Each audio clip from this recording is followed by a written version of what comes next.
السلام عليكم ورحمة الله وبركاته. سؤال هذا دمان الهانتين بقى إنكم برجعين يرين يسول هندين ترى وحلا نودك مقعو اسمه بدله لو قدتهم طبعات هدي أحمد اللي هذا أو تنزانيا تكت تنزانيا كو أحمد بيكوجيري هندي هذا قبته هندي أحمد بيكوجيري إنجليز أمريكاني هذا قبته أحمد بيكوجيري عرب هذا تكت أحمد بيكوجيري أنا قص صومالي أحمد هو بان بورا وارميان الصايم سوي لي قبل بقيت تأتون لكم مرة هو عيكا رمضان به رمضان مبارك وان صومنا ضبك يستين سجاش مري إمكو حمر يا استحستيت وشيطان باتك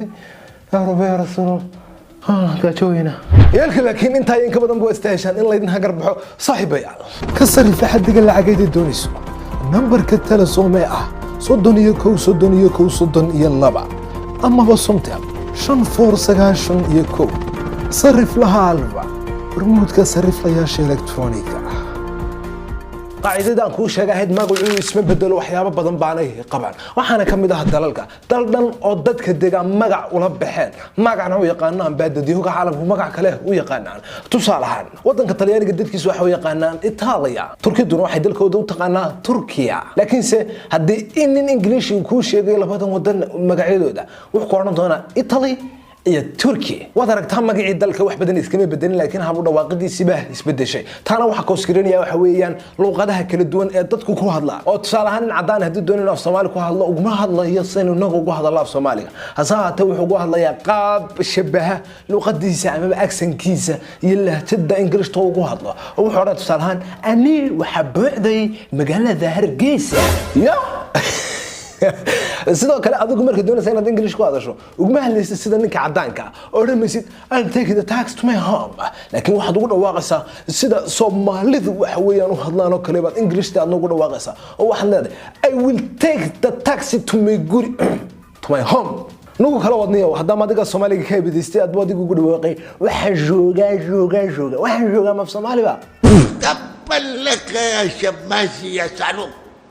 على كل حال إيطاليا وكنا قلنا سلوقة إنجليزية إيطاليا أو سوماليا كنا قلنا إيطاليانية تركيا أو سوماليا كنا قلنا تركيا إنجليزيا كنا قلنا تركي وعملسو كمان وران كرنا مجيء يعني وحسيها اسمه للرجل كلية تله تدي قف ولا بقى في كيس وحويا وجود هدي أيمو مجيء يعني وكذا واقع لكن سه وركي هو سولف دولة داية ترمي قعدة هذا اللي هو وراه وحنا كوه دلك كان لو قد عرب دلك وحنا نقول هذا ألمانيا سيدو كان إنجليزيا وحنا نقول هذا جرماني هذين الصوماليين أنا مجا عاصمة صورة مالنا إحنا رهنا ترملك لكن سدد كده وحوي قان وح أنت بكتوان دويتشلاند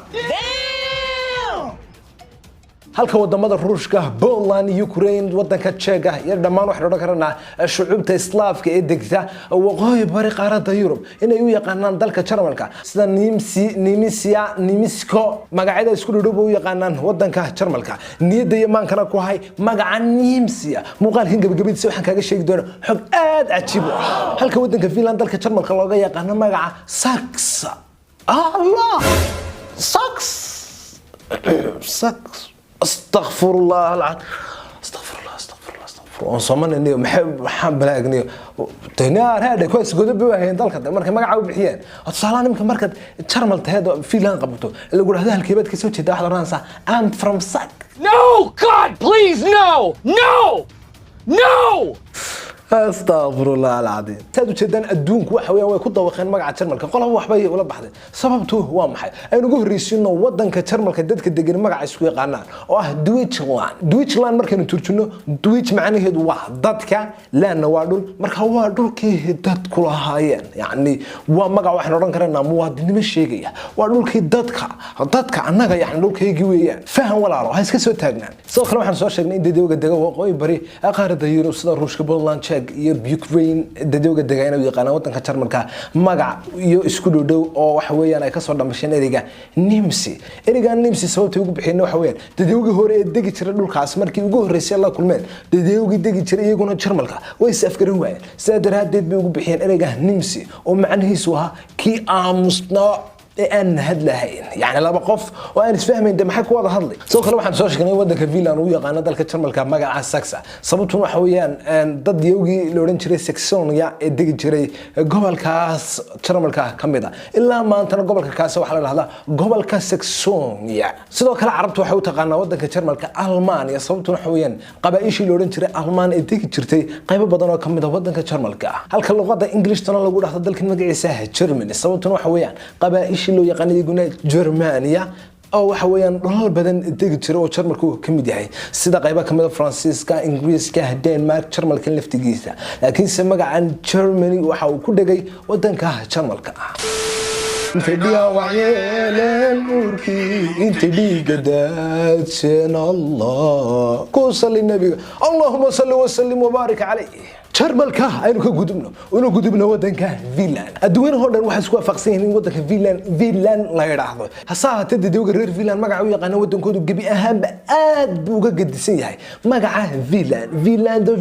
waxa ma wax ka gadisan waxa u yaqaan magaca Suomi gabi ahaanba meel ay iska shabahan ma jiraan magacyada Suomi iyo Finland xataa hal xaraf oo ay iskaga yihiin haba yaraatay ma jirto markaan xoogaa baadhay talo maxay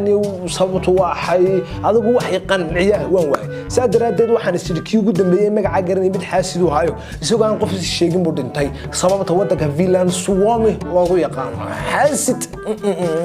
dacalka kale dunida ee wadankan gaalada waxa tiraahdaa Japan carabtuna waxa tiraahdaa al-Yaban laakiin saddeedooga reer Japan talo maxay luqadooda ku yiraahdaan wadankooda ma Jabaniyo waxna caansa ma gabi ahaanba uu ka gidsan yahay magaca reer Japan wadankooda u yaqaanaan waxa u yaqaanaan Nihon ايش يهضر انا قصو كحينا افريكا ودنكن waxa la yiraahdaa Masar waa ilaa Carabiya laakiin si wadamada reer galbeedku gabi ahaanba wax ka gadisan magaca Masar bay u yaqaanaan wadanka kan ah oo tusaalahan Ingiriisku wuxuu yaqaanaa Egypt halka waxa weeyaan Jarmalkan laga yaqaan Egyptian Talyaaniguna uu yaqaan Egypto okay sababtu waxa magacii Masar ay ugu bedeleen reer galbeedku magaca Egyptian waxaas waxa sababtu doogsantiin wadanka Masar taariikhdiisu waxa weeyaan taariikh aad u facweyn wadamadii ugu horeeyay reer galbeedka ay xiriirka wada sameysteen waxa ahaa wadankii Greega saadaradeed wadanka Greeg waxa uu yaqaan wadanka Masar Egyptus magaca Egyptus dadweynaha Greeg ah yaqaan wadanka Masar ay reer galbeedkuna ka soo dhambasheen magacyadan ay u yaqaanaan wadanka Masar haddana Masar iyo Afrika aynu ka waan duulayaa taqay isu ducee waxaanu duulaynaa dhanka iyo qaaradda Yurub siba wadanka Switzerland carabtu taqaanaa luqadda Ingiriiska waxa lagu raahdaa Switzerland waxaan oran karnaa waa tanada adduunka markaad eegto buuraheeda markaad eegto greenka iyo dhirta ku taala markaad eegto wabiyada markaad eegto quruxdeeda ma sha Allah tabaaraka rahmaan ilaahay meeshaan nimco aad u weyn buu dhigay waxaad ogaataa Switzerland ma hal luqad oo rasmi ah asaata afar luqadood oo rasmi ah ayaa bay leedahay waana luqadaha Faransiiska Talyaaniga Jarmalka iyo Romansh waxa weeyaan luqad si dabar go'ayso ay ku hadlaan ilaa 40,000 qof asaata waa luqad rasmi ah oo wadankaas leeyahay taasoo ka dhigsan dadweynaha reer Switzerland ugu qaybsan afar group na hadlaan afar luqadood oo kala gedisan saadaradeed afartan luqadood hadaa istirahdo magaca Switzerland u qor mid waliba ta kale si ka duwan ayaa bay u qoraysaa saadaradeed dawladdu wararto waxa tar inagu aan iska wararsanaan waxa weeyaan intii naalka wada deganiyay adduunyaha dawlad afar magac ali ma jirtee bal magac rasmi ah dadyoga caalamka ula tagnay bal talow maxaan isku raacnaa saasa la isku eego waxa la yiraahdo maxaan doranaa magaca la bixiyay garanaysa dawladii Helvetica oo waxaan Helvetica meel loo waabake warunta magacan Helvetica luqadda Laatiinka ayaa ku noqonaya Switzerland sababtuna waxa weeyaan qabaa'ishii loo oran jiray Helvetica ee kumanaanka sanadii jirtay dhulka kaasi ah si aan marka afartii group wadanka ugu qaybsama mid gooni inta loo raaco ku kala aan xanaaqin ayba luqadda Laatiinka la iska doontay saadaradeed magaca rasmiga ee dastuuriga ee wadanka Switzerland loo yaqaan ama ba isku yaqaanaa waxa weeyaan Confederatio Helvetica أنا قدونا مقع سويسرلاند دولة الله تارك أنا مسعربتو تقنا ما حسوستا مقعي أنقلها وحوي قانا دديوغا إسلافك يعني الروش كبولان يكورين مقع ترلك هاي قانا نوحوها نمسي ها مقعي بي عربتو يقانا دولة صنع واد قرر الله يسمع دولة ستوكرة شرملك وحوي قانا هاي ردن بي قرشة داوزي أستغايس ومعنى هذا في شرمل كنا قنايا دولك أهبري مقع أستغايس شرملك ويقانا دولة دديوغا عالم magacaas ma magaca dawladana u yaqaan ka soo dhambashano wadalka Austria dadyo badan oo Soomaaliyeed baa ku nool halkan waxaan ka salaamayaa saaxiibkay geedi sax oo ku nool waddanka Austria kabtan wad salaamad sadaradeed hal dawlad u baa la yiraahdaa Annamsa Austria iyo Austria ردودani badan baa ku duugan waxayna tahay intaad muuqaalka daawanaysa inaan wax badan ku faa'iiday fadlan haddaad nagu cusubtan nagu soo biraadigo subscribe taabanay gambalelkana furo si uu kuu soo gaaro muuqaal walba markii soo socdo ku dadaal inaad gambalelka furato oo muuqaalkan soo gelina xagga soo muuqaalka soo dhac dalaq muuqaal cusub baa yaala videoga kana like gare hore si share gare asxaabta si looga faa'iidaysto aadna waad u mahadsan tahay labadan muuqaalno laba muuqaalo kanaalkeena hore ugu jiray doorooda waxaad ka doonto labaduba way ku cajimin doonaan aniga taa ku balan qaadaya muuqaalka xigeentan isugu iman doona رمضان مبارك تقبل الله منا ومنكم صالح الأعمال وصلى الله وسلم على نبينا محمد وعلى آله وصحبه وسلم.